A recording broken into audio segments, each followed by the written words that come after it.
Several days ago, we issued a warrant that said that any bank which transfers money to terrorists or to their families will be marked as such and invite sanctions. This is something I have been promoting for several months already. I am happy it has come to fruition, and I stand behind it. Why should we permit such actions by banks? We should chase with every means, every shekel, and every dollar that goes to the families of murderers. We refuse the occupation's decision that prevents the Palestinian banks from opening accounts for the Palestinian prisoners. We say that this is a criminalization for the legitimate Palestinian national struggle as long as there is occupation. This occupational step is considered a violation against the authority and sovereignty of the Palestinian Authority, the ruling authority on this land and over the Palestinian people.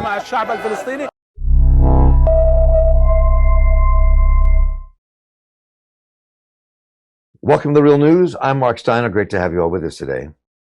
And what you just saw was the Israeli Minister of Defense, Naftali Bennett, and a Palestinian protester, Hasham al-Sharabi. The coronavirus has brought the hard condition of Palestinian prisoners in Israeli jails into harsh light and to a boiling point in Palestine. According to the Oslo agreements, Israel has the authority to collect taxes on behalf of the Palestinian Authority and is obliged to transfer that money to the Palestinian Authority. But in February 2019, the Israeli Knesset, their parliament, decided to confiscate the money from the Palestinian Authority's taxes because some of it was earmarked for Palestinian prisoners in Israeli jails, as well as money for their families when they were imprisoned. In response, the Palestinian government said they refused to take any of the tax money until it receives all the money, and this has plunged that organization in Palestine into a financial crisis. Now, during the COVID-19 pandemic, Palestinians need money more than ever to help slow the infection rate. The Palestinian Authority has once again asked Israel to release their money, the money that's rightfully theirs. Instead, Israel decided to impose sanctions against any banks that would transfer money to the accounts of Palestinian prisoners or their families. When some of the banks announced that they would acquiesce and freeze those accounts, protests erupted throughout the occupied West Bank. So why is all this important? We must bear in mind that Palestinian prisoners do not receive adequate supplies during their prison stay, regardless of whether they're in the midst of a pandemic or not. Palestinians imprisoned in Israeli jails use their accounts to buy food, clothes, hygienic products from prison canteens to supplement their most basic meager needs. So now we're joined once again by Sahar Francis, the General Director of the Ramallah-based Aldemir Prisoner Support and Human Rights Group Association, started in 2006. And the organization is a Palestinian NGO providing legal and advocacy support for Palestinian political prisoners in Israeli and Palestinian prisons. So far, Sahar Francis has been an attorney and human rights lawyer for over 20 years, as well as being on the board of the Defense for Children International and sits on the board of the Union of Agricultural Work Committees and joins us once again here on The Real News. And welcome back to The Real News, Sahar. Good to have you with us. Good evening. So let me begin here. The coronavirus crisis started, and all the visits to prisoners were suspended. In our previous conversations together, you told us that even phone calls were not allowed. So last week, prisoners were finally allowed to make one short phone call. So can you tell us a bit about the situation now, what's going on inside the prisons, what has happened since COVID, and kind of lay it out for our viewers? So basically, since the start of all these circumstances of the COVID-19 virus situation, the prisoners, and it's around 4,700 more or less, they are totally disconnected from the outside world because they were not granted even this phone call yet to contact their families and to tell them how they feel and to get the news from their families. They canceled actually all the lawyers' visits as well to the prisons. And as you said, the conditions inside the Israeli prisons before the COVID situation were harsh and difficult, especially on the health level. The lack of health treatment is a very known policy, and it's something that the prisoners suffers for long, long years. In 2019, actually, 3 detainees died out of health neglect in the Israeli prison system. So the situation of the COVID is really very worrying, taking in consideration that we know that the prisoners didn't get any hygiene stuff or any facilities that can protect their safety.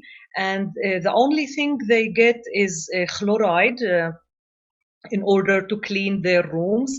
And they were given lately in the last 2 weeks as well, cloth mask and gloves. That's all. And still the prison guards are entering their rooms to count them 3 times a day. And they canceled all the treatment outside the prison. So sick people or old people that they were in need of health care outside of the prison for the last 2 months, they were not able to go out to get the health care they need. There's the children, around 140 or 180 actually children that they are also under the threat of, imagine that a child would be isolated for 14 days because of the corona COVID situation. So when I'm curious, when you talk about children, we're talking about people who are under the age of 18? Yes. Who are in prison? It could be between 12 and 18, actually. Most of them, they would be between 14 and 18. And these children, some of them, they are sentenced for more than 1 year.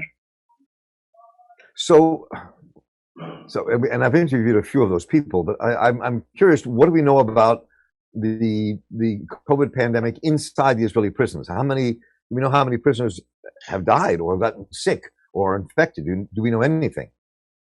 We don't know much information about whether people were infected or not. The prison service didn't inform or disclose such information about whether some of the detainees were infected or not. But some of the detainees who were arrested lately, and they were released after 1 month or 1 month and a half of interrogation, at least one of them, he was found positive. After he was released, he was getting the checks by the Palestinian hospital in Ramallah city.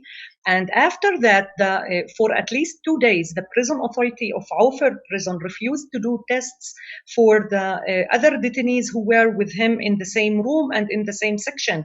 Just after the threat of the prisoners to enter into a hunger strike, actually the prison authority decided to do the checks for some of the detainees, and they isolated the rest who were in direct contact with this detainee.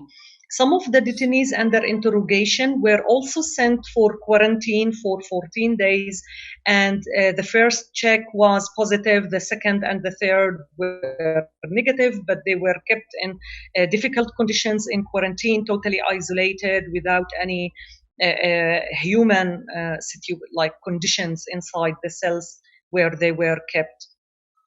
So no, when we watched this video earlier on, we heard the protester getting really angry, not just at Israel, the occupation, but also at the Palestinian government. I mean, so the question is, why does the Palestinian government insist on this kind of strange, convoluted system of support for Palestinian prisoners, instead of kind of really pushing the issue around the treatment of of prisoners in Israeli prisons as human beings, providing them with enough food and clothing, with Israeli money? I mean, the whole idea of confiscating money, not letting it go to the prisoners, and then putting the prison and not taking care of the prisoners inside.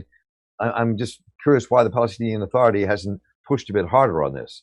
I mean, because it seems like the people are just left floundering to rot in these prisons.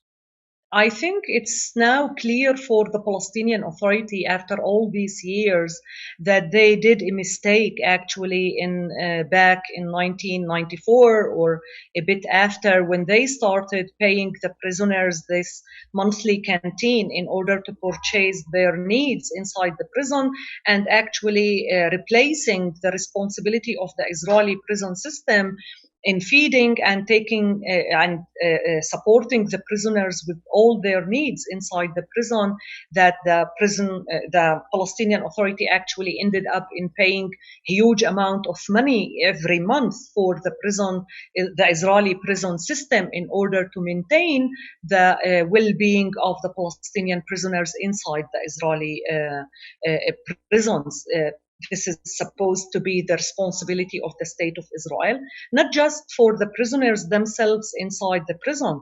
The main problem, I think, is with the families that they are kept alone in the occupied territories, especially when the father or the husband is arrested for such a long period, 20 years or life sentence or 25 years, and they are left without anyone that can feed them. So this is why actually the Palestinian Authority started paying the salaries for the families. And this is, again, according to the international law, supposed to be the responsibility of the occupiers. And Israel never. So I mean, it begs a lot of questions here. I mean, curious. You said something earlier. I'm just curious about how many children have been released, and why are they not being released? You mean children that they were released now in this period? Yeah, I mean, yes. Not for the COVID circumstances. Actually, Israel refused to release not just the children, any of the Palestinian prisoners because of the circumstances. The opposite, they are keep arresting on daily basis.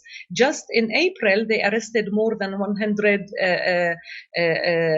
detainees. Like every day, they raid the Palestinian villages and the Palestinian cities, and they arrest more and more people. So instead of respecting what the international community, or let's say specifically the High Commissioner for Human Rights, in her message requesting states to release prisoners in order to ease the situation and the crowdedness inside the prisons, the Israeli Authority acted in the different way. Like actually they increased their arrests.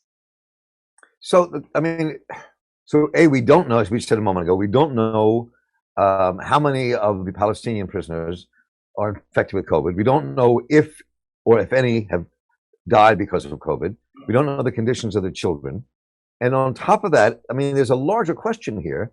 When we talked in the beginning about the Israeli government seizing funds, not allowing those funds to go into the Palestinian Authority to take care of prisoners and their families, the whole question of the paternalistic policy of controlling Palestinian money. This is what the British did to both Jewish and Palestinians before 1948. This is what they did in Kenya and India when they were as colonists. I mean, to even have a conversation and not say how could this go on is to me madness. I think it's even beyond controlling the financial resources of the Palestinian people and the Palestinian Authority. It's actually maintaining the control over all the aspects of our life, because when you think about the 5,000 Palestinian prisoners, not all of these people were involved in really serious activities. Most of these detainees are arrested because of their political affiliation, freedom of movement, freedom of expression, because of their opinions, students, administrative detainees.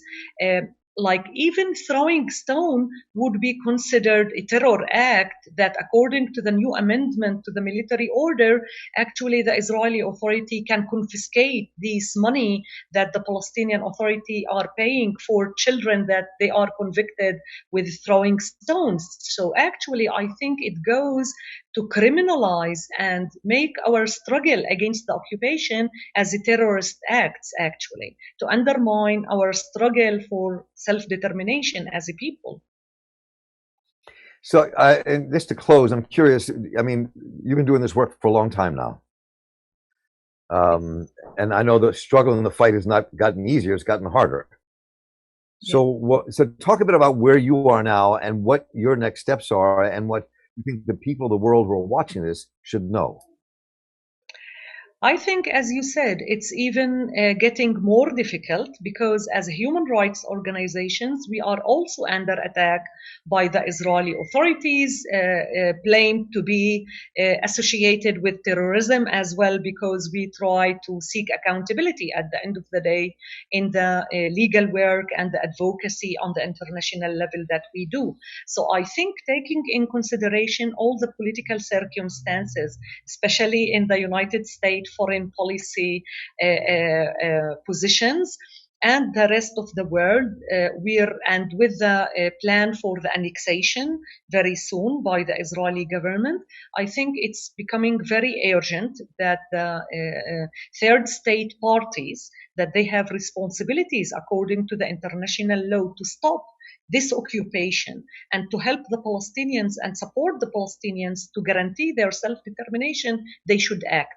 It's not enough with condemnation and state and political statements. It's a real time for actions in order to stop the Israelis from implementing their annexation plan and really granting the Palestinians their their own state, full independent state with full self-determination. Well, Sahar Francis, it's always a pleasure to talk with you, and we all appreciate your perseverance and strength in what you try to do in fighting for the human rights of people, both in Israeli and Palestinian prisons. And we wish you luck and look forward to talking to you soon. And we want to stay on top of this, especially what happens to the Palestinian prisoners and the children who are inside of Israeli prisons. Thank you so much for being with us today. Thank you. And I'm Mark Steiner here for the Real News Network. Thank you all for joining us. Please let us know what you think. We want to hear from you. And stay safe, stay at home, take care. Thanks a lot for watching. Appreciate it. But do us one more solemn favor. Hit the subscribe button below. You know you want to. Stay up on the videos.